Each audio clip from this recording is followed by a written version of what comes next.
지난 17장 말씀은 이제 예배자가 가져야 되는 두 가지 명확성이었습니다. 그래서 첫 번째, 고대 운동에서는 예배드리는 장소가 이제 특정한 장소로 정해져 있다고 이제 말씀드렸습니다. 그래서 한 성마다 신전이 꼭 한 개씩 있어서 그 신이 주신이고 다스린다고 생각했습니다. 그래서 내가 예배드리는 장소는 내가 누구를 섬기는지 대상을 명확하게 하는 것이다 라고 함께 나눴었죠. 광야나 들에서 예배를 드리는 것이 아니라 성막에서 예배 드리는 것은 하나님만을 예배해라, 하나님을 섬겨라 라는 것을 명확하게 하는 거죠. 또한 동시에 여러 가지 섬기는 것도 안 된다고 했습니다. 이 두 마음을 품는 것은 이제 혼합된 상태이므로 이 혼합된 상태는 대상을 명확하게 할 수 없다는 거였죠. 이 대상이 명확하지 않은 것은 예배가 아닙니다. 우리 예배의 정의가 대상에게 예의를 갖추는 거라고 했잖아요. 예배할 대상에게. 둘째는 이 피의 사용법에 대한 겁니다. 그래서 하나님께서 원하시는 방법으로 드려야 한다가 했던 게 피의 사용법이었었죠. 그래서 성경을 찾아보면 예배는 찬송과 기도와 말씀, 주로 이 세 가지로 구성되어 있습니다. 저는 좀 이제 막 일어섰다 앉았다 막 이렇게 하는 거랑 우리 교회는 주보 순서제가 아주 간단하잖아요. 근데 다른 교회들 보면은 가보신 분 알겠지만 뭐 바바바바바바 거의 뭐 글이 안 보인다 할 정도로 많이 넣습니다. 근데 저는 이게 뭐 좋을 수도 있겠죠. 어떤 사람들에게는 이런 경건의 모양을 필요한 사람들에게는. 근데 이게 많은 요소가 들어간다고 해서 예배라고는 할 수는 없습니다. 그러니까 이게 오히려 외식이 될 수 있다는 거죠. 그래서 우리는 성경으로 돌아가는 자들이기 때문에 성경에서 어떻게 예배를 정의하는지를 찾아야 하는 자들입니다. 예배는 우리를 구원하신 하나님에 대한 반응입니다. 반응. 그래서 우리를 구원하셨는데 우리가 어떻게 찬양하지 않겠으며 어떻게 경외하지 않겠느냐가 되는 거죠. 그래서 그 반응이 헌물이라 헌금이 되는 거고, 하나님께서 가르쳐 주신 규율의 삶을 살아가는 게 이 예배인 겁니다. 그래서 예배는 우리를 구원해 주신 것에 대한 반응이 분명히 필요하다는 것이고, 우리가 이렇게 드리는 것도 반응인 겁니다. 이 반응에는 두 가지가 있는데, 우리가 방금 말씀드렸던 것처럼 이렇게 드리는, 공적으로 드리는 공예배의 반응이 있다면, 두 번째 반응은 뭐냐면 삶에서 나타나는 겁니다. 삶에서. 공예배는 잘 드립니다. 근데 삶에서 엉망이다. 요거는 올바른 반응이 아닙니다. 왜냐하면 구원을 받았다는 것은 세상 문화에서 하늘 문화로 옮겨진 겁니다. 그래서 요런 게 세상 문화에서 벗겨나서 하나님 나라의 문화로 들어왔는데 어떻게 세상 문화를 계속 따라가고 추구할 수 있느냐가 되는 겁니다. 그러면 이거는 내가 둘 중에, 지난주에도 말했는데 둘 중에 하나입니다. 내가 계속해서 예수를 주로 시인하지만 세상 문화에 살아가고 있다는 것은 아직 예수를 제대로 믿는 게 아니던가, 아니면 그게 가라지던가, 이 둘 중에 하나인 겁니다. 그래서 오늘 18장은 이제 삶의 예배에 대해서 이야기하는 겁니다. 그 중에서 첫 번째 명령으로 하는데, 예배를 드린 후에 삶으로 나아가는 백성에게 하나님은 뭐라고 하냐면 세상 문화를 따르지 말라는 말씀이죠. 요즘 기독교인들 생각이 이 정도는 세상에서 해도 되겠지, 세상에서 이 정도는 용인하는 거니까 나도 이 정도는 해도 되겠지라고 생각하는 게 이 기본적으로 좀 깔려있는 마인드 같아요. 근데 이거는 구원에 대한 올바른 반응이 아니라는 거지. 우리는 방금 말했던 것처럼 시민권이 바뀐 자들입니다. 하늘나라로. 그렇다면 우리가 예전에 행했었던 이 구습들, 옛 구습들, 이거 다 없애야 된다는 거지. 예배하는 자가 삶에서 가장 먼저 해야 되는 것, 예전에 행했던 문화, 예전에 행했던 문화와 앞으로 다가올 세상 문화를 끊어내는 것, 이 두 가지가 첫 번째로 해야 될 과정입니다. 그래야지, 나중에 설명하겠지만 하나님의 법도와 하나님의 문화가 내 속에 스며들고 지켜 행할 수 있습니다. 교회에서만 여러분 예배를 푼다고 생각하지 마십시오. 내 삶 속에서 하나님 나라의 문화를 나타내기를 바랍니다. 그래서 하나님 나라가 여러분들을 통해서 또 이루어지기를 주님의 이름으로 간절히 바랍니다. 우리 1절 2절 함께 읽어보겠습니다. 1절 2절입니다. 시작. 여호와께서 모세에게 말씀하여 이르시되 너는 이스라엘 자손에게 제가 이게 패턴인 것 같은데 항상 이 구조를 좀 설명해 주는 게 제 패턴인 것 같아요. 그래서 좀 먼저 해보겠습니다. 18장은 사실 단독으로 있는 장이 아닙니다. 18장, 19장, 20장이 한 덩어리입니다. 하나로 봐야 됩니다. 하나의 문맥으로 봐야 되는 거죠. 왜냐하면 18장부터 20장까지 나는 내 하나님 여호와이다 혹은 나는 여호와이니라, 이게 반복적으로 엄청 많이 나타나고 연결성이 있다는 겁니다. 또한 18장과 20장, 19장을 빼고 이 두 개는 내용적으로 엄청 겹칩니다. 그래서 뭐 이방 문화를 따르지 말라는 명령, 규례, 뭐 이런 것들이 계속 겹치는 거죠. 그 사이에 이제 19장이 있는 겁니다. 19장은 이제 하나님 나라 백성이 실제적으로 살아가야 되는 방법인 거죠. 긍정적으로. 그러니까 하지 말라는 소극적으로 부정 명령이라면 19장은 긍정 명령, 이건 해라라고 하나님께서 명령하는 겁니다. 그래서 18장은 세상 문화를 따르지 말라. 그 다음에 20장은 세상 문화를 따르면 너는 이런 심판을 받을 것이다 라고 말합니다. 그 사이에 19장이 긍정명령으로 하나님 나라를 풀어라 라고 말한다면 강조가 어디 있겠습니까? 이거 설명했는데 키아스틱 구조에서 AA잖아. 그러면 이제 가운데에 있는 19장이 강조인 겁니다. 19장이. 그래서 예배는 구원에 대한 감사의 반응이라고 말씀드렸는데 그 첫 번째 반응이 예배에 대한 대상을 명확하게 해라. 그 다음에 예배자가 경외 받으시는 분이 원하는 방식대로 해라는 겁니다. 그렇지만 그건 공예배에서입니다. 우리가 17장은 공예배에서 이야기했던 거지. 근데 삶의 영역에서도 하나님께서 원하시는 방법이 있다는 겁니다. 여기에 모태신앙인 분들 많을 건데 여기서 혹시 나는 태어날 때부터 주 예수님 나는 죄인입니다. 나는 주님을 그리스도인으로 영접합니다. 라고 고백하면서 태어난 사람이 있습니까? 뭐 부처가 뭐 그랬다면서 천상천하 유아독존이라 이런 말하면서 태어났다고 말하는데 뭐 말이 안 되잖아요, 사실. 그러니까 그런 얕든 깃든요, 여러분. 세상의 문화에 있었습니다, 우리는 모두. 그래서 하나님과 예수님께서 이제 예정하신 때에 우리가 제대로 영접을 하고 그때서야 내가 죄인입니다. 나는 예수님을 구주로 믿습니다. 이렇게 고백을 하게 된 거잖아요. 그래서 얕든 깃든 어떻게든 우리는 세상 문화에 살았던 자들입니다. 그러면 예수를 믿었다면 이전 삶을 버리고 구원자의 뜻을 따라야 된다는 거죠. 구원자의 뜻을. 또한 앞으로 다가올 시대의 문화들도 따르면 안 됩니다. 그러니까 내일 갑자기 얘가 좀 그런데 예전에는 두쫑크를 좋아했는데 갑자기 뭐 요즘에 유행하는 거 뭐 있어? 새로 뭐 아무튼 뭐 그런 빵들이 하나 생겼다. 막 그런 거를 내가 막 미친 듯이 이러면 안 된다는 거지. 얘가 이게 아닌데 아무튼 무슨 말인지 알겠죠? 왜냐하면 여러분 세상 문화는 하나님의 거룩함을 닮아가는 것이 아니라 사단을 닮아가는 것이기 때문입니다. 그 시작을 여러분 나는 너희의 하나님 여호와이니라로 시작하는 겁니다. 2절에. 이게 마지막 30절에도 한 번 더 나오거든요. 처음과 끝에 한 번씩 더 나오는 겁니다.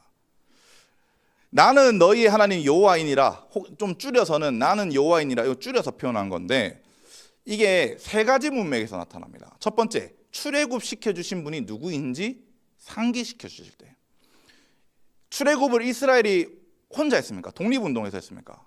아닙니다. 이스라엘 백성은 전의를 상실했습니다. 애굽의 전투력 앞에. 그런 민족을 출애굽시켜 주신 분은 여호와 하나님인 거죠.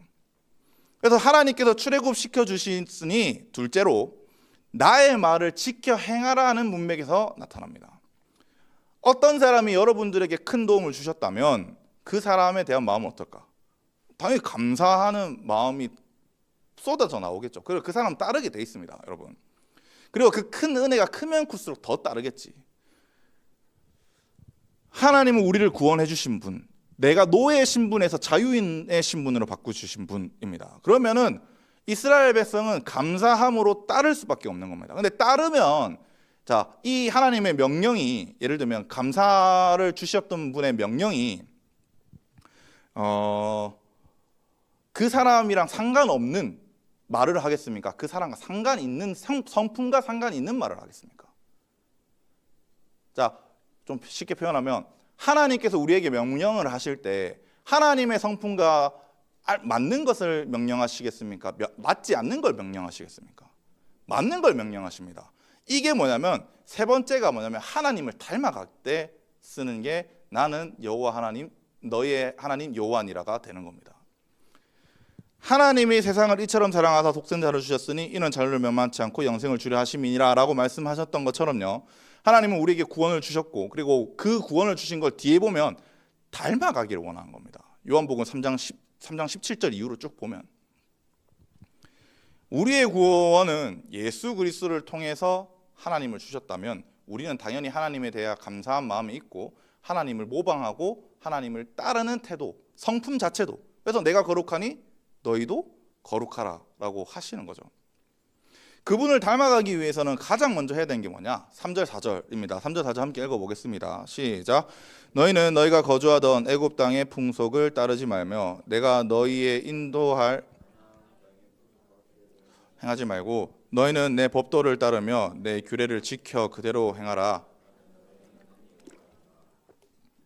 나는 너희의 하나님 여호와이라 말씀하신 후에 하나님께서 첫 번째로 명령하신 것은 너희가 거주하던 애굽 땅의 풍속을 따르지 말며라고 합니다. 여기 풍속은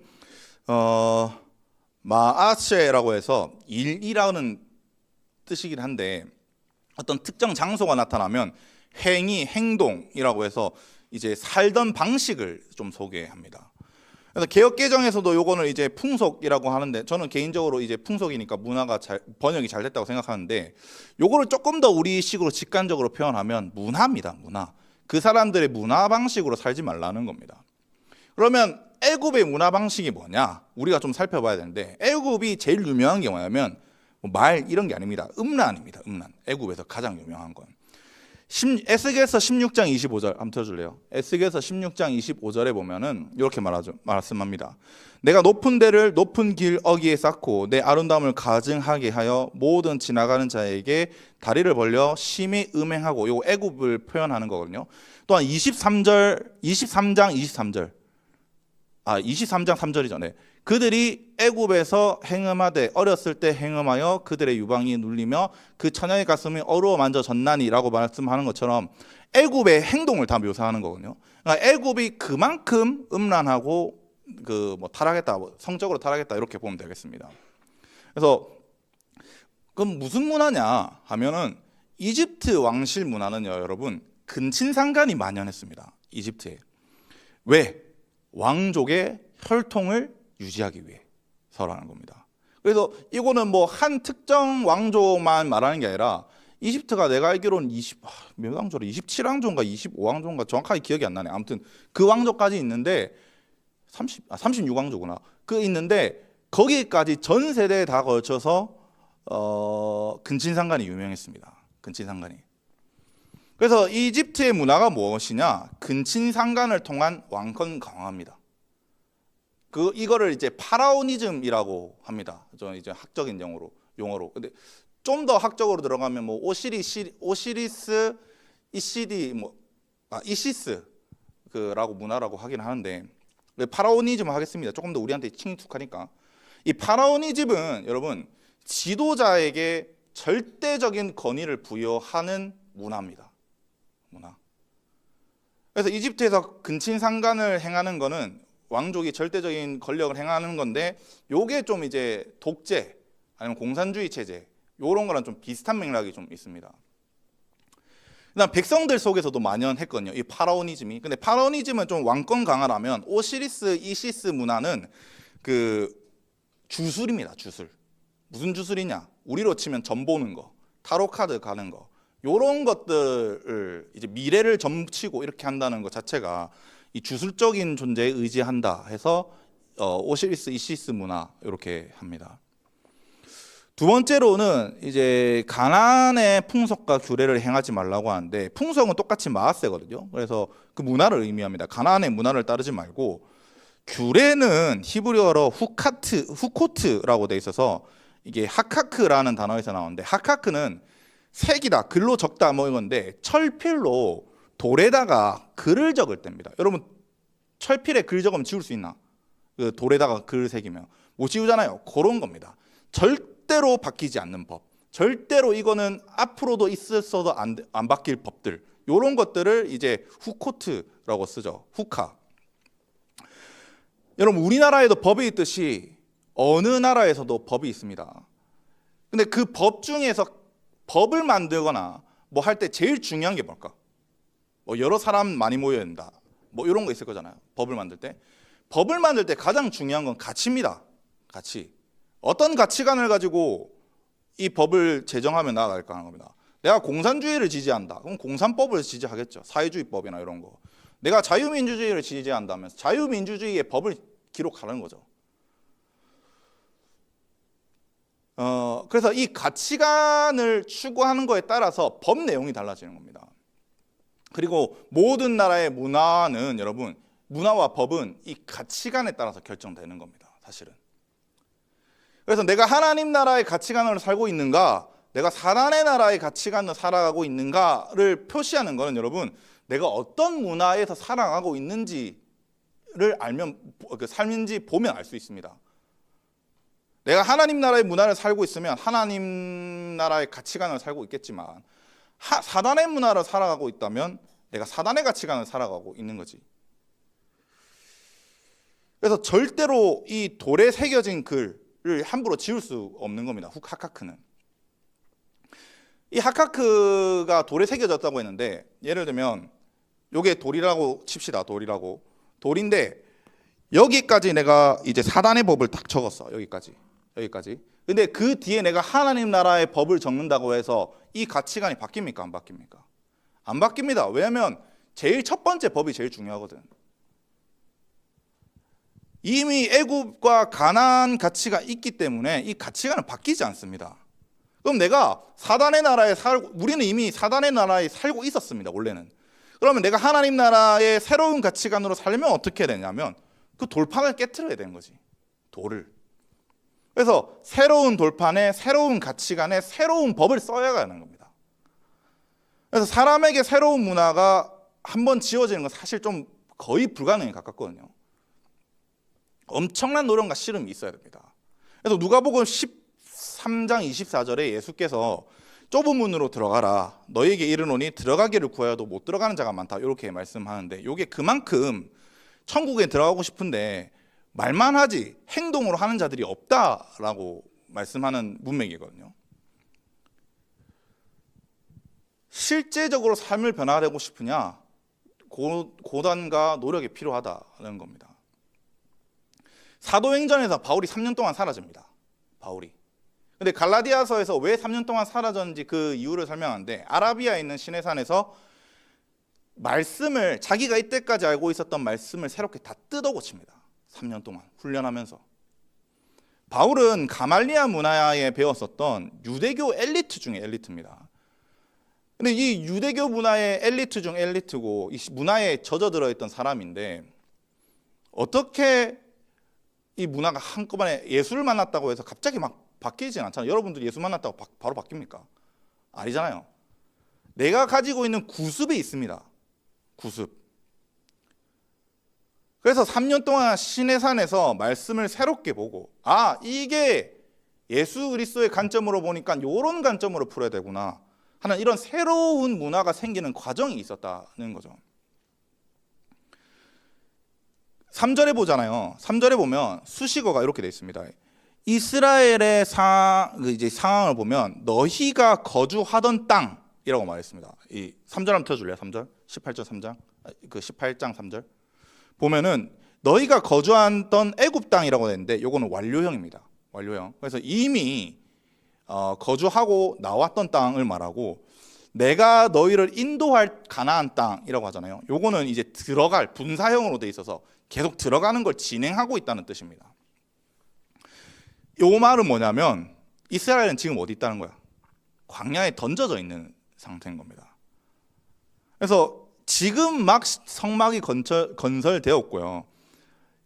그게 아직 말씀을 받고 있는 중이라서 얘네들이 시내산에 있는 중입니다. 그래서 하나님께서 임재하셔서 하나님의 가치관에 들어가 있는 율법을 받고 있는 중이라는 거지.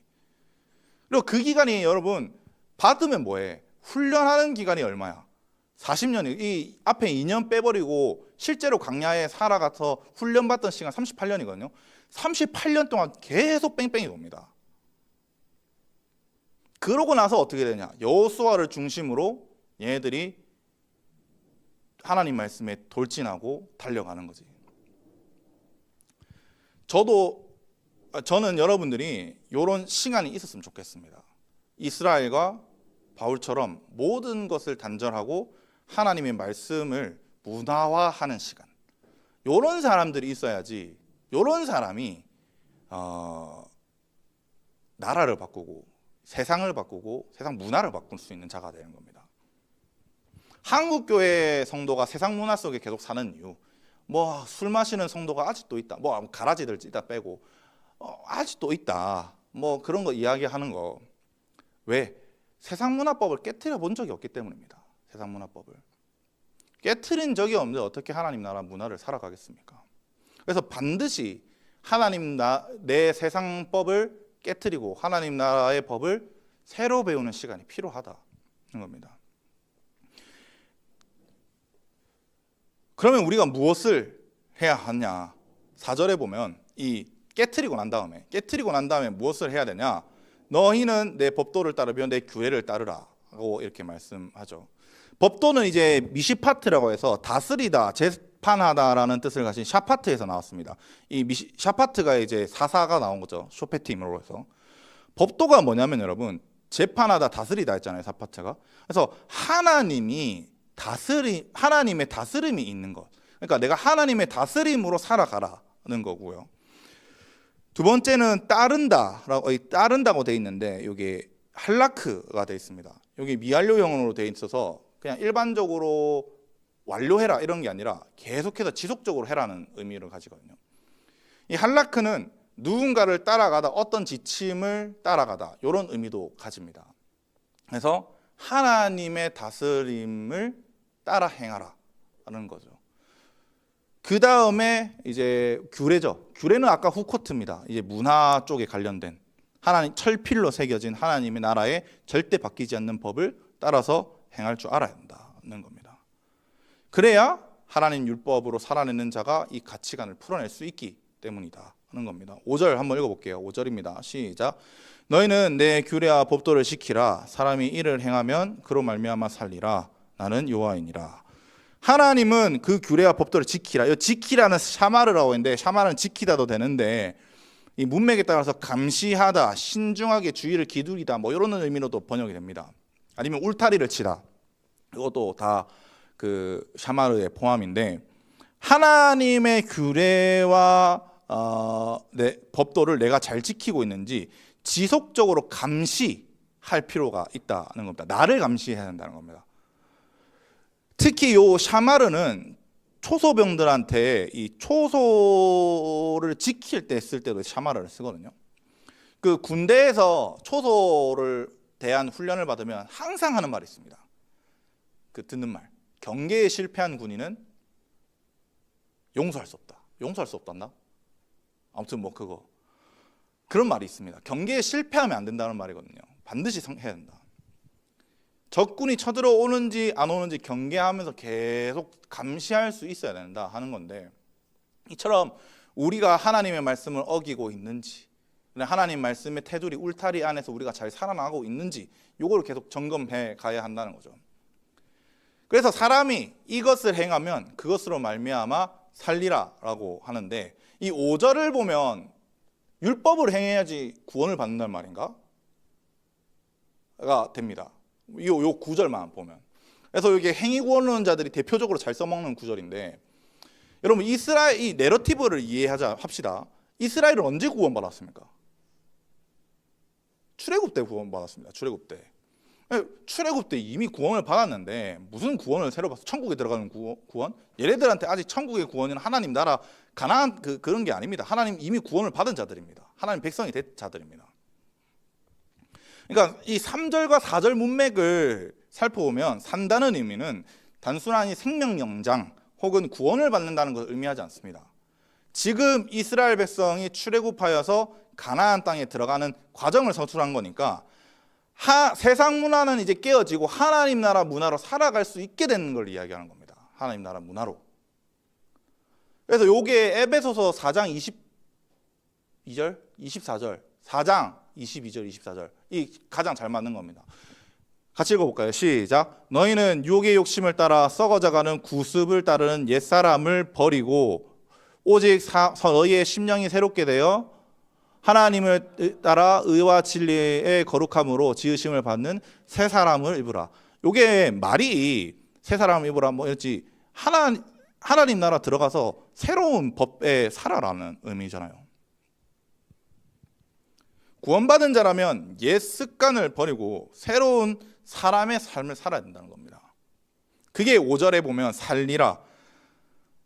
하나님의 율례와 법도를 따르면 구원을 받는다는 말이 아니라 하나님 문화로서 우리가 살아갈 수 있다고 말하는 겁니다. 하나님 나라, 하나님 문화로서 살아갈 수 있다는 뜻입니다. 6절 한번 읽어볼게요. 6절 시작. 각 사람은 자기의 살부치를 가까이 하여 그의 하체를 범하지 말라. 나는 여호와이니라. 이제 이때까지 사실 서론입니다. 좀 길었는데 이 20장까지 전체의 서론입니다. 6절부터는 실제적으로 세상 문화에 대해서 이제 설명을 하는데 대부분이 다 성적인 문화를 의미합니다. 7절부터 18절까지는 근친상간에 대해서, 19절부터 24절은 몰렉을 섬기는 것과 부도덕한 성관계 뭐 이런 걸 이야기합니다. 이제 7절부터 보면 근친상간을 처음에 설명하는데 근친상간은 가나안 땅이 없습니다. 뭐 그게 옛날 근친상간이 가나안 땅의 칠족소들한테 있다 이런 말을 하는데 그거는 초대교회 그 교부들이 잘못 주석한 겁니다. 그런 증거도 아직 한 번도 나타난 적도 없고, 그다음에 그런 문화로 자들이 잡았다는 문맥 그 근거가 그런 것 자체도 신화에서도 없습니다. 근친상간이 일어난 곳은 여러분 애굽입니다. 애굽. 그래서 18절까지가 애굽 문화를 이야기하는 거고 19절부터 24절은 가나안 족속에 대한 문화를 이야기하는 겁니다. 애굽의 근친상간은 흔하게 진짜 흔하게 나타났던 문화입니다. 아까 말씀드렸던 것처럼 왕권 강화, 그리고 요거는 당연한 것이라고 맞이하는 거죠. 성경에서는 창조 질서를 어지럽히는 행위라고 설명합니다. 그래서 창세기 2장 24절 부부가 한 몸이라고 하잖아요. 그 한 몸을 이제 하체를 범한다는 게 이 한 몸을 깨트린다는 의미로서 나타나는데 6절에서 보면 자기 살부치라고 하는데 요거를 직역하면 그의 육체의 혈연 관계인데 요거는 정체성을 나타낼 때 쓰는 말입니다. 혈연이라는 자체가 정체성이 필요한 고대에선 언어거든요. 그래서 정체성을 가리키는 단어인데 근친상간은 자신의 정체성을 무너뜨리는 것이다라고 말을 한 겁니다. 그래서 그 근친상간을 18장 17절에 보면은 악행이라고 합니다. 이 악행은 진마라고 하는데 자맘이라서 여기 나왔는데 바벨탑을 쌓을 때 악한 계획을 뜻할 때 요 자맘이 쓰였습니다. 바벨탑 문맥을 좀 이해하면 하나님 없이 살아보자. 절대 권력을 우리가 누려보자. 이런 거거든요. 그 문맥이 매랑 비슷한 문맥입니다. 애굽의 근친상간은 절대 권력을 세워서요. 하나님 없이 자기들끼리 살아보겠다고 하는 겁니다. 19절부터 24절은 이제 부도덕한 성관계를 말하는데 이게 고고학적으로 가나안 칠족속에게 있었던 문화를 말합니다. 19절에서 월경하는 여자와 성관계를 맺지 말라. 요거는 뭐 사실 유출증에서 이미 설명했었는데 피를 흘리는 것 자체가 부정한 상태인데 그 월경이 생명의 근원을 상실하는 것이기 때문에 아주 큰 부정이라고 했습니다. 그런 상태에서 성관계를 맺는 것은 아주 큰 부정이다라고 했습니다. 요거를 이해하고 싶으면 15장 다시 한번 들어보시고 20절은 이웃의 아내와 동침하지 말라 요거죠. 일반적으로 이웃은 히브리어로 레아라고 합니다. 레아. 그게 꼴을 먹다는 의미로서 같이 이제 밥을 먹는 사이를 말합니다. 식탁 교제하는 사이. 그래서 아주 친밀한 사이를 레아라고 표현하고 여기서는 아미트라고 사용되어 있습니다. 이웃을. 그래서 이웃이라기보다는 지인이라고 번역해야 됩니다. 지인. 뭐 예를 들면 내가 계약서 쓴 거래, 아니면 옆집 이웃 말고 좀 멀리 떨어진 이웃들, 뭐 이런 것들, 지인들, 이런 게 가끔씩 인사하는 사람들, 이런 게 아미트라고 할 수 있는데, 여러분 왜 이웃의 아내와 동침하지 말라고 하냐? 물론 이게 우리 도덕적으로 당연히 불륜이니까 하지 말라고 하는 건데, 여러분 부부관계가 아닌 설정은요 비정상적인 유출입니다. 레위기 15장에 보면, 레위기 15장에서 설명했던 것처럼 비정상적인 유출은 내가 통제할 수 없는 상태거든요. 그러니까 이웃의 아내와 성관계 맺는 것은 나 스스로를 통제하기 실패했다는 겁니다. 나 스스로를 통제하는 게. 근데 이게 여러분 월경하는 여자와 성관계를 맺는 것과 이웃과 관계를 맺는 것은 바알 섬길 때 하는 현상입니다. 바알 섬길 때. 바알을 예배한 후에 원치 않는 임신을 할 수 있습니다. 맞죠? 뭐 그러고 출산을 하겠지. 그럼 어떻게 하느냐? 몰래에게 애를 갖다 바치는 겁니다. 몰렉이 이제 말라크라는 단어에서 나왔는데 왕이라는 뜻입니다. 원래는 왕. 뭐 이게 뭐라 했나? 21절이었나? 몰렉이? 한번 넘겨볼래요? 네. 그래서 불로 통과한다 했는데 불로 지나가게 한다 이런 말인데, 실제로 뭐 원통 이런 서커스 불로 지나간다 이런 말이 아니라 몰래 그 청동으로 만들어집니다. 청동으로. 근데 몰렉이 어떻게 되냐면 생긴 게 이렇게 두 팔을 앞으로 이렇게 딱 뻗어 있습니다. 이게 두 팔을 앞으로 뻗어 있어. 그 아래 불이 지펴져 있고, 그 다음에 이 몰렉이 청동이니까 뜨거워지잖아. 그럼 이 두 팔 뻗은 데 애를 올려놓는 겁니다. 그래서 인신제사 하는 걸 의미하거든요. 그러면 정상적인 부부관계에서 낳은 사람은 이 아이를 바칠까?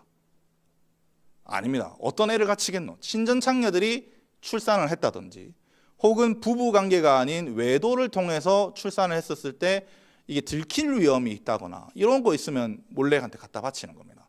그러니까 자기의 성적 부도덕함을 숨기는 데 의도로 사용되는 게 몰렉신인 겁니다. 명분은 그거지. 몰렉이 전쟁의 신이거든요. 전쟁이 쳐들어온다. 전쟁을 우리가 일으키면 안 되니까 우리가 이제 인신제사 드려야 한다. 뭐 이렇게 하는 건데, 원래는 바람을 숨기기 위한, 이런 말도 안 되는 성적 부도덕함을 숨기기 위한. 그러니까 그때 당시에 낙태의 기술이 없으니까 이게 출산 후 낙태라고 해야 되나요? 이런 거를 그렇게 생각하면 될 것 같아요.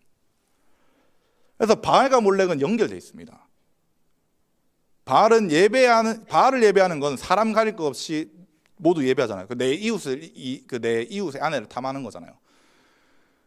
근데 임신하다 출산했어. 내가 키울 수 없잖아. 그럼 몰렉한테 갖다 바치는 거지. 그게 증거가 있냐? 엄청 많습니다, 여러분. 이게 몰렉 신한테 인신제사를 바쳤다, 이런 증거가, 고고학적 증거가 진짜로 많습니다. 그 시대 때 생후 1년 내 죽은 애들이 제일 많고, 특히나 제일 많은 애들은 생후 3개월 미만, 100일도 안 된 애들을 바쳤다는 방사선 요구 하잖아. 그런 게 엄청 많이 나왔습니다. 그래, 이게 여러분 성적 쾌락이자 낙태의 연결점입니다. 우리식으로 지금 그런 겁니다. 근데 얘네들은 지금처럼 의료 기술이 발전하지 않았으니까 낙태를 할 수 있는 처리 방법이 없어서 이렇게 하는 거지. 요즘처럼 성적으로 부도덕한 때가 어디 있노? 뭐 미디어, SNS 장난 아니잖아요. 이제는 뭐 15세인데 와, 저게 15세가 할 정도로 그냥 좀 문란한 장면은 다 나와 있는데, 혼전순결 요즘 지키면 뭐라고 말합니까? 애들 SNS에서 그거 그렇게 말하잖아요. 그런 시대입니다, 여러분. 그래놓고 책임 못 져. 그럼 어떻게? 지우잖아. 낙태하잖아. 이게 여러분 낙태 비율이 상상도 못할 만큼 많습니다. 연간 낙태 비율이. 이런 일들을 하나님 뭐라고 말씀하시냐면, 하나님의 이름을 욕되게 하지 말라라고 하는 겁니다. 우리는 말로 하나님을 막 비난해야지, 뭐 사람을 막 이렇게 욕하고 이렇게 해야지 하나님을 욕하고 비난하고 하나님을 욕되게 만든다라고 모욕한다 생각하는데, 여러분 우리가 행동으로도 하나님을 충분히 비난하고 욕할 수 있는 것도 알아야 됩니다. 행동으로. 이런 성적 문란함은 바알과 몰렉의 영향 아래에 있어서 하나님을 비난하고 하나님을 욕하는 거다. 그 다음에 22절부터 23절은 동성애랑 수간을 말하는데, 동성애는 뭐 설명 안 해도 되겠죠. 같은 동성애를 말하는 거고, 수간은 이제 동물과 성관계 맺는 걸 말합니다. 요거는 그 가나안 7족속 중에 헷 족속 있잖아요. 그게 히타이트 족속이거든요. 히타이트 문헌에서 발견된 가나안 문화입니다. 얘네들은 뭐냐, 동물이랑도 성관계를 했다는 겁니다. 동성애 수간 설명도 하기 싫은 정도로 말도 안 되는 겁니다. 당연히.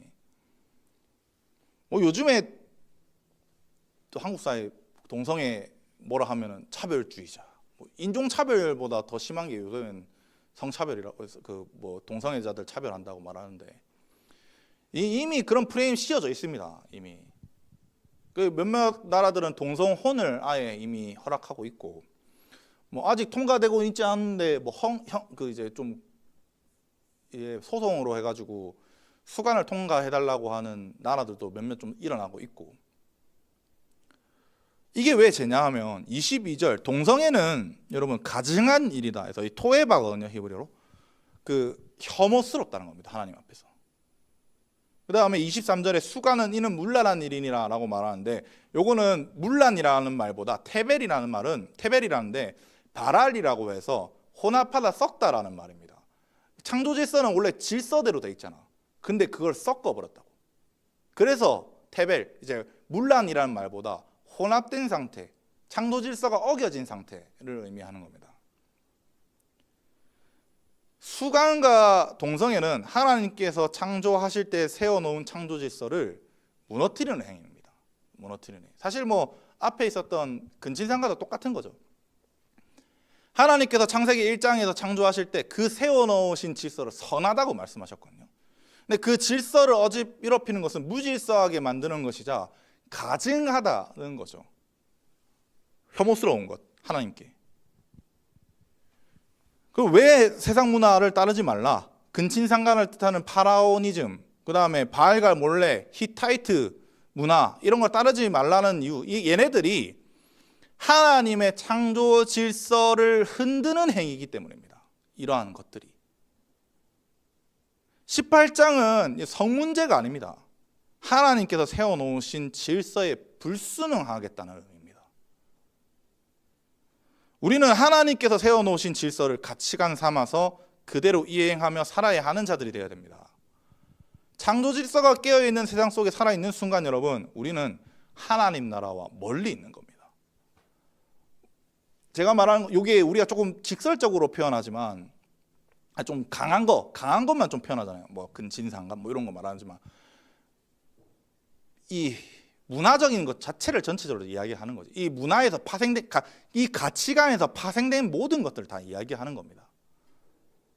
그래서 우리는 옛 구습을 버리고 새 모습으로 살아야 하며 세상을 닮지 않는 모습으로 살아야 된다. 만약 우리가 이 세상 모습을 닮아 있으면 어떻게 하느냐? 25절입니다. 25절 함께 읽겠습니다. 시작. 그 땅도 더러워졌으므로 내가 그 악으로 말미암아 벌하고 그 땅도 스스로 그 주민을 토하여 내느니라 라고 말씀합니다. 여러분, 땅이 더러워질 수 있습니까? 오염수 이런 거 말고 땅이 영적인 것 때문에 땅이 더러워질 수 있느냐? 그러니까 우리가 실제적으로 가시적으로 볼 수 있는 건 아니잖아요. 사람의 문란한 성행위, 부도덕한 성행위 이런 게 땅을 더럽히는 건 아닙니다. 맞잖아요, 사실. 무슨 말을 하고 이건 비유입니다. 땅이 더럽히진다는 거는 인간의 죄가 가득하다는 겁니다. 인간의 죄가. 창세기 15장에 아모리 족속의 죄가 차지 않았다. 그래서 땅이 아직 더럽히지 않았다. 이거는 말씀 뭐냐면 아모리 족속의 죄가 차지 않았다고 말하는 거잖아요. 하나님이 땅이 더럽히지 않았다는 거는, 더럽혀졌다 이런 거를. 사람의 죄는 땅을 채웁니다. 아까 오늘 임대를 쌓는 것처럼 죄도 쌓이는 거죠. 그 죄가 차면 하나님께서 그 악을 심판하신다는 거죠. 어떻게? 그 땅도 스스로 그 주민을 토하여낸다라고 하는데, 스스로는 아닙니다. 이 히필령으로 되어 있는데 토하여낸데, 스스로라는 말은 없애야 됩니다. 히필령은 누군가를 시켜서 쫓아낸다는 거거든요. 그래서 이 가나안 족속이 쫓아내는, 누구 때문에 쫓겨났습니까? 이스라엘 백성 때문에 쫓겨났잖아요. 다 죽여졌잖아요. 그런 것처럼 이스라엘 백성들을 통해서 얘네들이 다 쫓아낸다고 말을 하는 겁니다. 하나님은 그래서 만약에 이스라엘도 똑같이 이렇게 행동한다, 야, 너희도 토하게 될 것이다. 어떻게? 지난주 말했잖아요. 아수르, 바벨론, 그다음에 아람들을 들어서 공격해서 치시는 거 뿐만 아니라 이 백성 중에서 끊어지게 된다라고 하는 거죠. 하나님이 요구하는 것은 가증한 풍속을 따르지 말고 스스로 더럽히지 말고, 스스로죠. 그러니까 내가 스스로 부정에 대해서 경계를 할 줄 알아야 된다는 겁니다.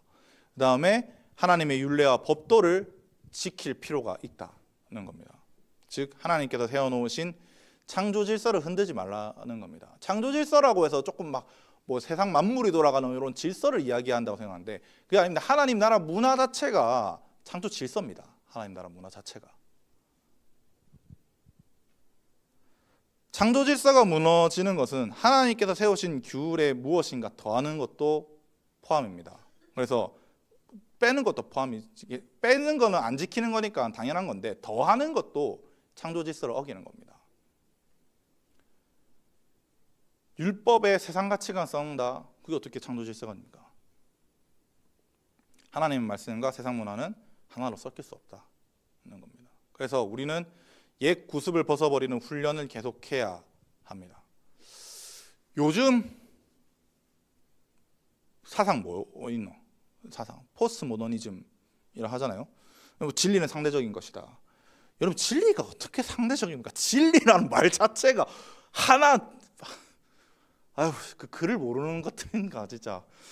진리는 명확합니다. 어떻게 뭐 선과 악으로 빛과 어둠, 이거 명확하잖아. 어떻게 진리가 상대적입니까? 그러니까 포스트 모더니즘의 핵심은 그냥 내 마음대로 하고 싶다 이거잖아. 여러분 내 마음대로 할 수 있는 거는 하나님 나라의 문화가 아닙니다. 질서가 있는 거지. 하나님은 모세를 통해서 이스라엘 백성에게 질서를 세우셨고요.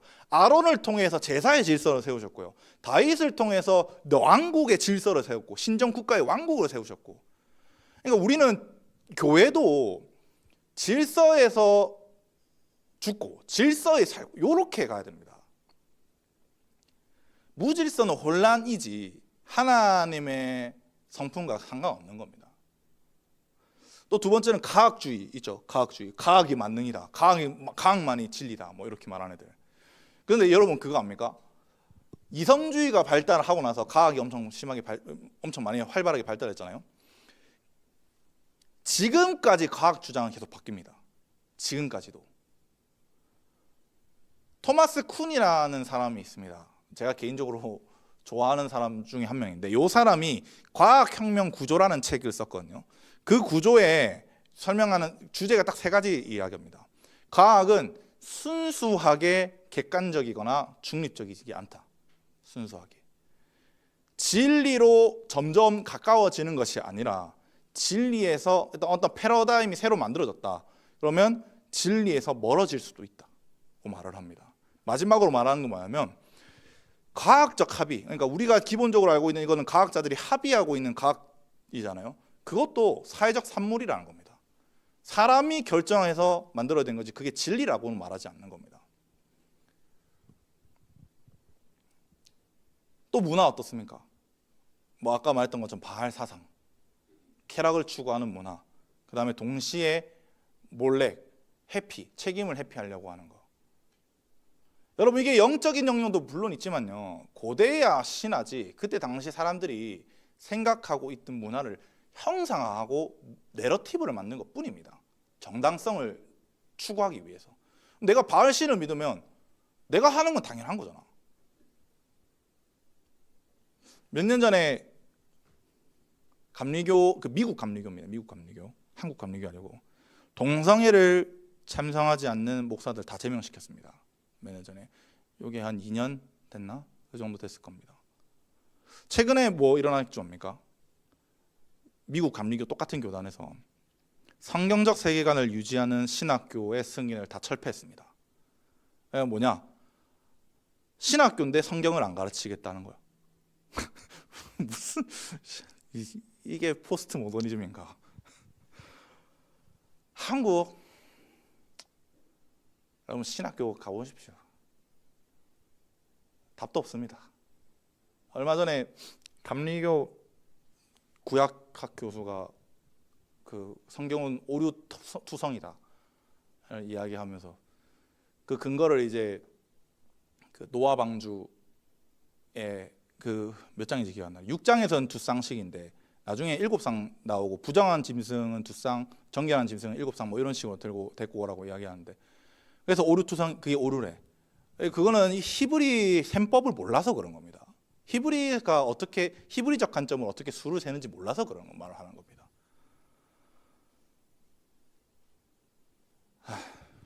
그래서 동성애 침묵하거나 지금 정치 하는 거 보세요. 정치도 지금 아까 내가 말했잖아요. 독재, 공산주의를 지지하는 건 반성경이라 했잖아. 나는 이거에 대해서 목소리를 내지 않는 사람들, 그 목사들도 그냥 반기독교라고 생각합니다. 이번에 앞으로는 포스트 모더니즘 조만간 끝납니다. 압니까? 나 발음 별로 안 좋아서 잘 못하겠는데 포스트 트루스라는 시대가 옵니다. 진리가 없다. 모든 진리는 없다. 진리라고 주장하지 마라 라고 하는 시대가 오는 게 이게 2030년부터 이제 패러다임을 이렇게 밀 거랍니다. 여러분 이게 포스트 모더니즘 이런 거 있잖아요. 그냥 철학자들이나 위에 높으신 분들이 미는 겁니다. 문화는.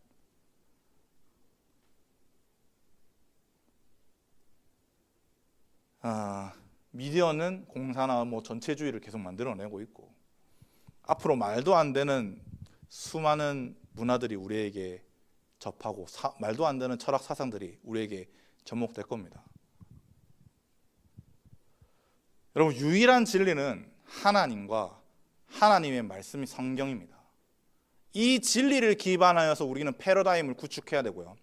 쾌락을 사랑하는 것이 아니라 하나님을 사랑해서 부르심의 책임감을 가지고 살아가야 되는 게 우리입니다. 이게 하나님 문화이자 법도입니다. 세상은 용인하니까 우리는 왜 하면 안 되느냐? 여러분 우리는 거룩한 백성입니다. 거룩한 백성. 우리는 그래서 중립적인 자세를 취할 수가 없습니다. 타협할 수가 없습니다. 애국과 가나안 문화로 살아가면서 어떻게 거룩한 백성이 됩니까? 그래서 세상 문화를 모두 제거해야 하는 거지. 우리는 하나님 나라의 가치관, 천국 문화의 말씀을 따라 살아갈 수밖에 없다는 겁니다. 우리가 혹시 여러분들이 옛 구습을 답습하고 살아가고 있다면 우리는 하나님의 가치관으로 살아가고 있는 게 아닙니다. 하나님의 가치관으로 살아가기 위해서는 이 가증한 옛 모습을 버려낼 줄 알아야 됩니다. 또한 세상의 문화의 가치관이 기록된 곳에 천국 문화의 가치관이 더딥혀 기록되는 것도 아닙니다. 완전히 깨트려서 새로 기록되어야 됩니다. 오직 하나님 문화만 새겨져 있는 법, 오직 하나님의 말씀이 기록되어 있는 문화. 그 버리는 과정은 여러분 정말 어렵고 험난하고 고독한 거 압니다. 근데 여러분 그 과정이 있었던 이스라엘 백성은 가나안 땅을 정복했습니다. 그 과정이 있었던 다윗은 이스라엘을 신정국가로 만들었습니다. 그 과정이 있었던 바울은 이방인의 사도가 됐습니다. 그 과정이 있는 자만.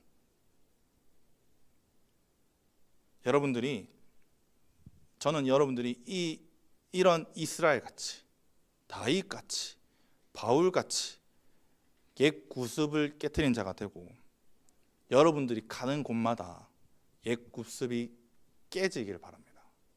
정말로. 여러분, 우리 금요일 날 갔잖아요. 올공. 그래서 했잖아요.